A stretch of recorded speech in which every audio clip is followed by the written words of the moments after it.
Hey, welcome to Make Your Money Matter. I'm your host, Brad Barrett. I'm also a managing director and partner here at One Capital Management. Hey, my producer and I, sometimes behind the scenes, we get talking while we're setting up and we're talking about other ideas for other shows. And this last one, we actually ended up going down a kind of a large rabbit hole on a subject matter that I think is actually very important that I share with a lot of our clients here at One Capital Management. And I really wanted to share with you guys. So I hope you enjoy.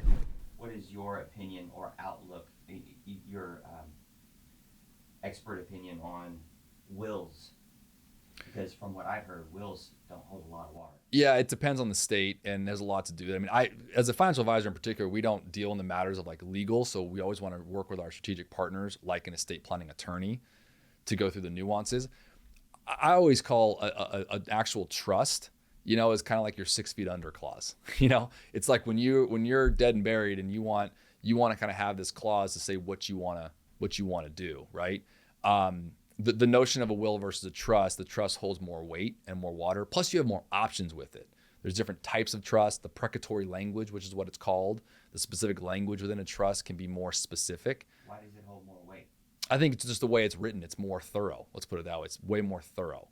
And then past that would be an estate planning conversation, which, by the way, we've talked about having an estate planning attorney, on our show and talk through more of that with our audience. And that would probably be something we need to do. So what does a will not give you? Well, it will tell you the will is what the desire is. The trust is what you want to have happen. So that's my very rudimentary answer to that. So it's a little bit different. So I always say, and typically a will is within a trust. So wills were kind of one of those things where back in the day, you would just write something down on a piece of paper and said, this is my will and testament. And you sign it. And then you sign it, you dotted it or whatever, make your mark, right? Back in the 1800s, like can't write, make your mark. A trust is more of an advance, especially with the laws we have in this country, which is beautiful, right? Is to have a little bit more secured path for where you want to be taking your assets is how I would say it. So the will, though, that all the stories that I hear about a will is that it goes to probate. You want to try to avoid. Well, the one big thing about trusts is it avoids probate.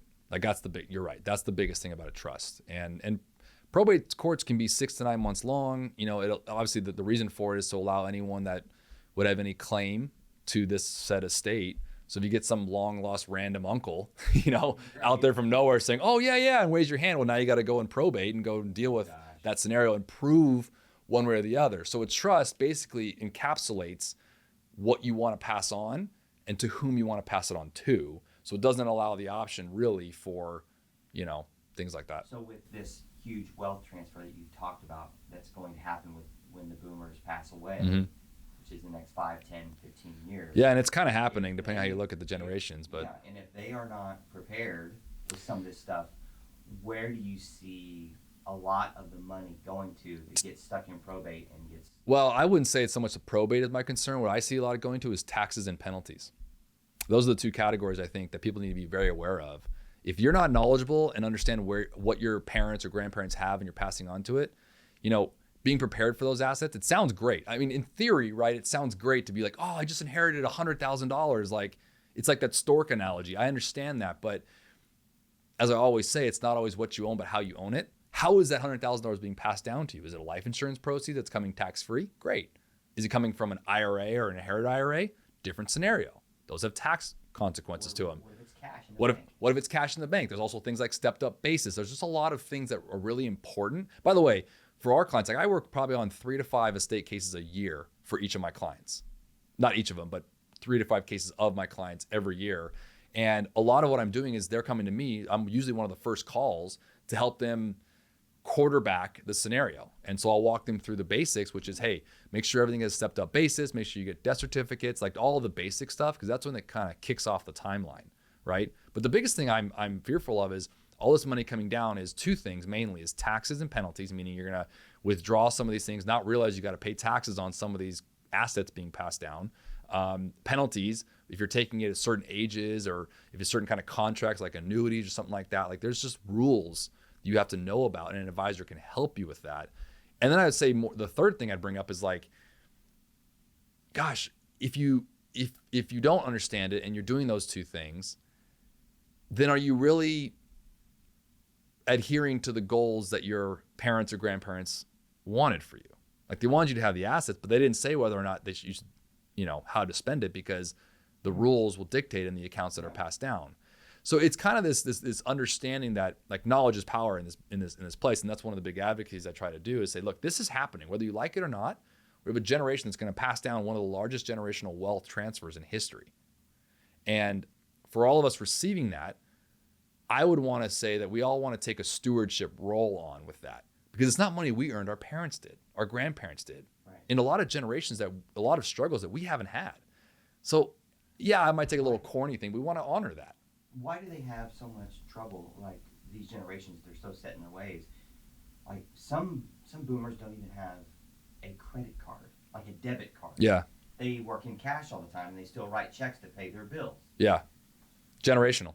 And they don't want to that's completely go to financial advisors because they don't. Yeah, that's completely studied. You got to remember, first of all, the financial services industry is relatively new in comparison to our US history. Okay? That's number one. Number two, when I talk about this one generational area away from the Great Depression era or just things like that, these are people that, again, were raised on if you had the cash, you could use it or you spend it for harvesting seasons. Like, remember, the turn of the century was just when we went to an industrial, side of things. Before, even the early 1900s, banks weren't even involved in mortgages. Your family was. That's why they still, to this day, have something called an accredited family rate, an AFR rate, right? So if you look back, I'm a big, huge believer in this. When you look back in history of the U.S., there's important timelines to kind of rationalize that question. So I literally just met with a client the other day, and they were talking like, my dad had a bunch of cash and like no debt, and that's very common in that generation because that's how they were raised. So I always talk to, as you hear me, right, behavioral.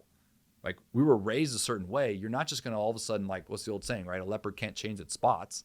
Just because they were raised in the 30s, 40s, and 50s, and all of a sudden we're in the 2000s, 2020s, that just because we have the access to credit cards, financial advisors, banks, whatever it is, doesn't mean they're necessarily going to change that because it's foreign to them.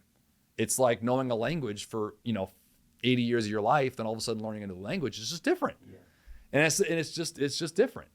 And I think having a heart and empathy to kind of understand where they're coming from, like, matters a lot. It's and then ultimately to help the family dynamic deal with that.